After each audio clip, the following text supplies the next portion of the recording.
Хор към читалището. В Трикладен? Женски хор, да. И това е майка ти? Ето я майка ми. Това са нейни. Тук беше жената на директора. Това е учителка. Тази е учителка. Тази беше секретарка на кмета. Нещо такова беше.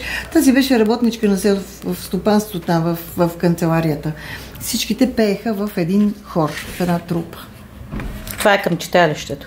Така, мисля, че беше към читалището, защото тук има някаква годишнина, може би. 50 годишнина на читалището или нещо такова. Така, това е баба ми на моята сватба. Това е баба ти ли? Да, това е жената на този белогвардееца, дядо ми всъщност. Той как се казва? Леонид. Той е Леонид, а тя? А тя е Пеша. Това е твоята баба Пеша. Моята баба. И тя ли е от Трикладенци? Да, тя е от Трикладенци. На бащата ми, майка му. Така. Това е един празник Лазаров ден. С ученици от училището там. Ма те има ли те тук? Не знам. То толкова манинко, че изобщо може би няма, тия са по-малки от мен. Не, ти ходила ли си на Лазаров ден там? Как се го правили? Организираше ни училището и ни казват с този съботен ден си обличаме национални носии и отиваме... Ето е баба Младенка. Да, това е майка ми, да. По къщите и всека една. А майка ти като учителка ги води децата? Да, тя първоначално е била дружинен ръководител и след това е станала класен ръководител. Ми това да го махнали, ако ще го снимате отдолу. Не пречи. И може би тук е била като класен ръководител. Не мога да знам, даже не знам и дали има годината на тази снимка. Не знам коя година, но това е Лазаров ден. С яйцата, къде се събират. Така. Това съм аз, това няма да го... Това също съм аз. Ето я майка ми в танцов състав към читалище. Точно така 50 години. Ето това е майка ми. А тук са тия с циганки, но си играят там има доста. Те са много добри танцори. Сега са бължинство. Да.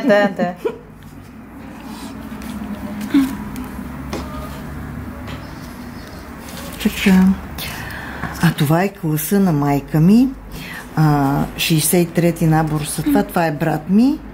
Той е бил и съпадаше в нейния випуск. Тя му е класна. И това е целият випуск.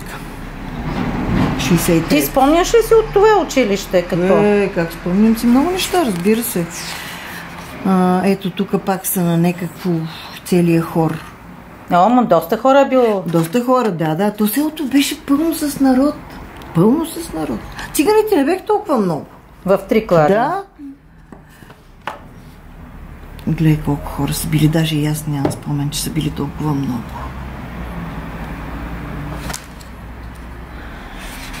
Явно това е било грандиозно тържество на 50 годишнината на читалището. Майка ми, какво и пише на това, не мога да кажа.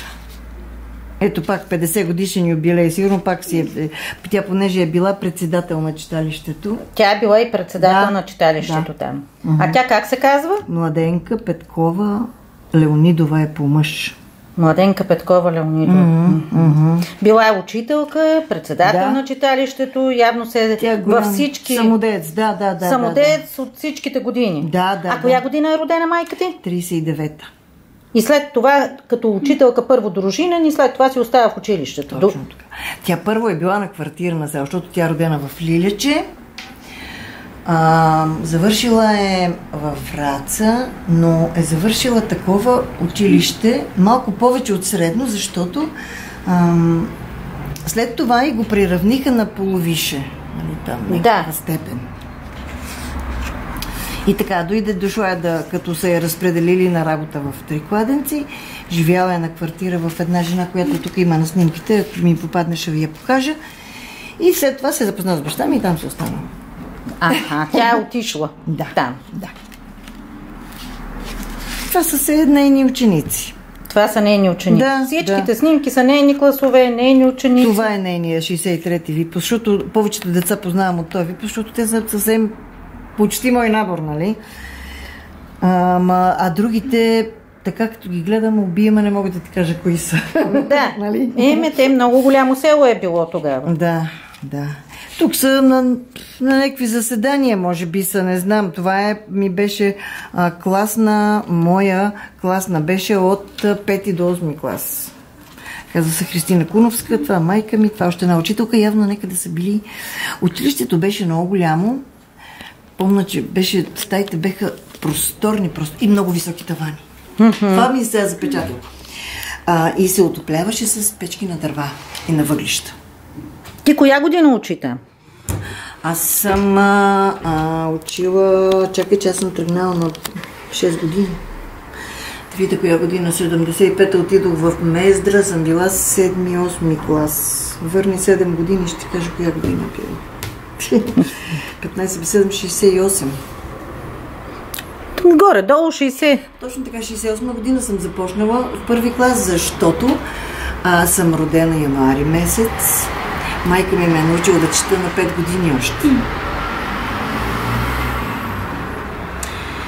И се явих във Враца на някакъв, не знам какво беше, преглед ли, изпит ли нещо, което ме одобриха да започна училище от 6 години. И всъщност съм завършила с 61-ви набор. Аз съм 62 година родена. Съм завършила с 61-ви набор. По една паралелка ли бяха там? Как беше в училището? Помисля, че имаше и по 2 паралелки. Но беше по-малко, нали? Не беха всичките по 2 паралелки. Да, отделни випуски. Да. Но бехме много деца.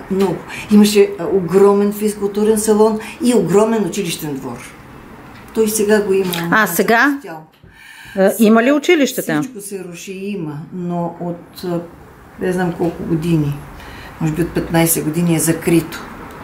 След като намаляха децата и закриха училищата, ги събраха. Значи има в съседното село Лесора и в съседното село Девене. А в Трикладенци не? Няма училище. И така посте цялата сграда.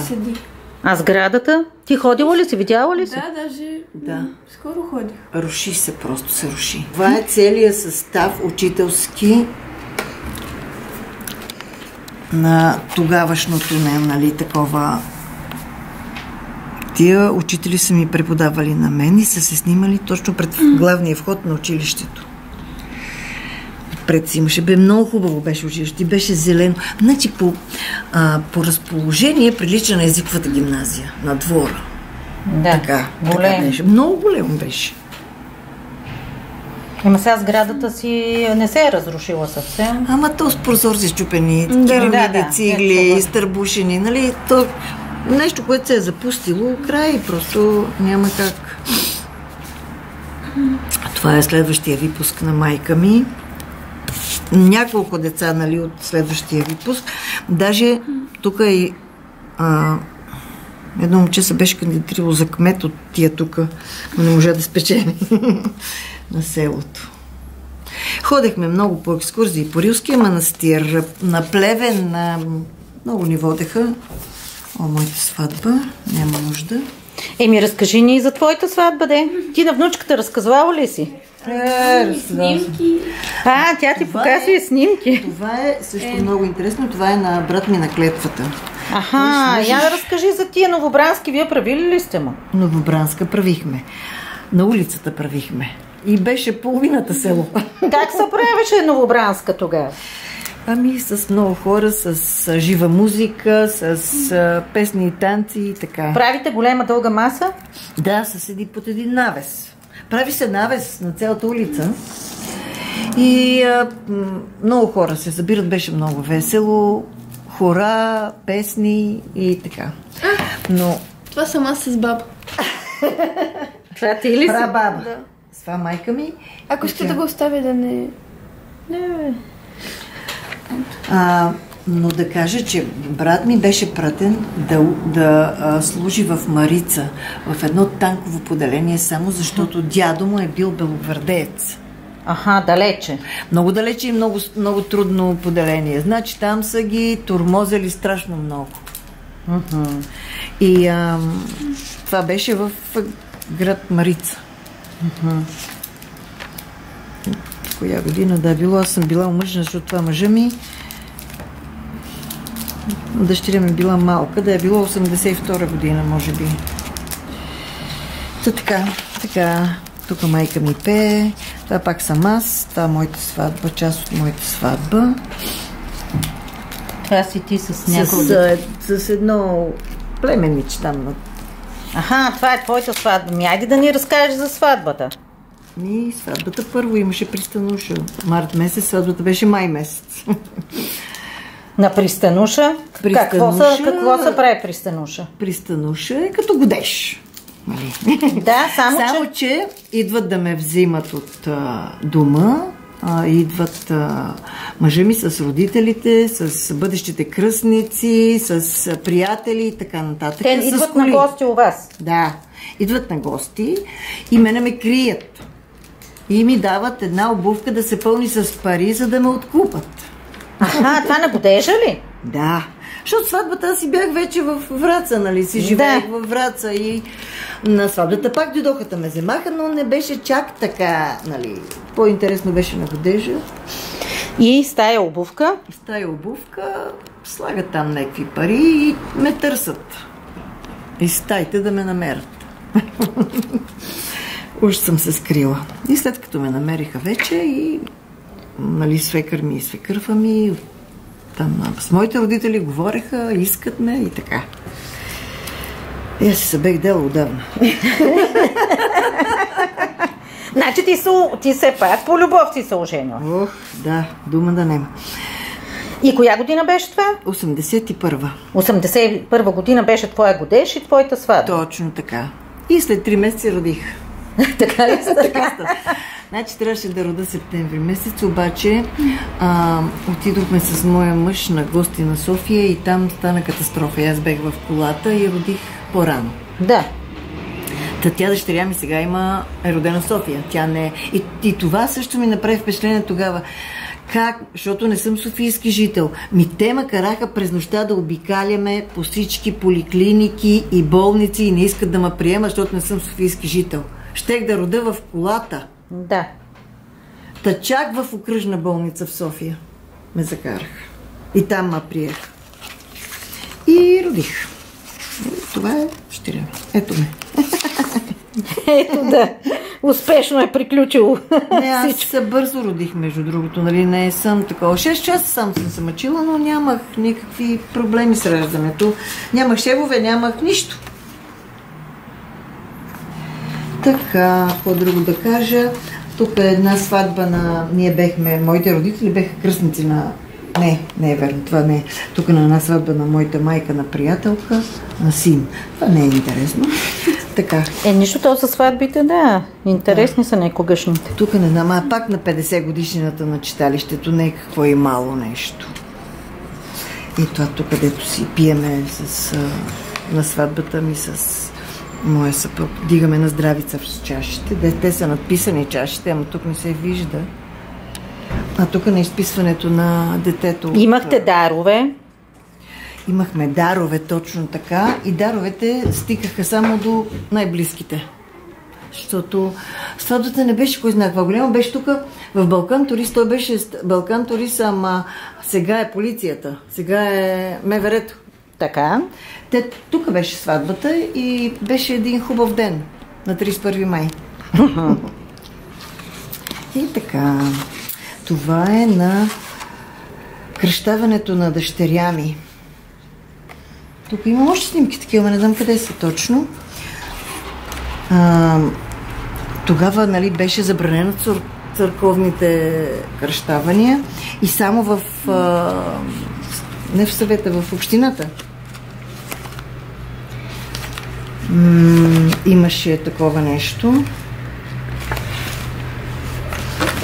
Чакай да видят. Ето, че се отплеснах. Ето в тази жена живееше майка ми на квартира. Тя беше като прислужница, така да се каже, в училището. Беше чистачка. Тази жена? Тази жена, да. И работеше и в кухнята на столовата. Ние имахме столова, хранехме се там на обяд. Защото имаше си до обед и след обед само обедна почивка и си имаше занимални. Тук на Плевенската епопея са били децата на екскурзия. Ето е майка ми.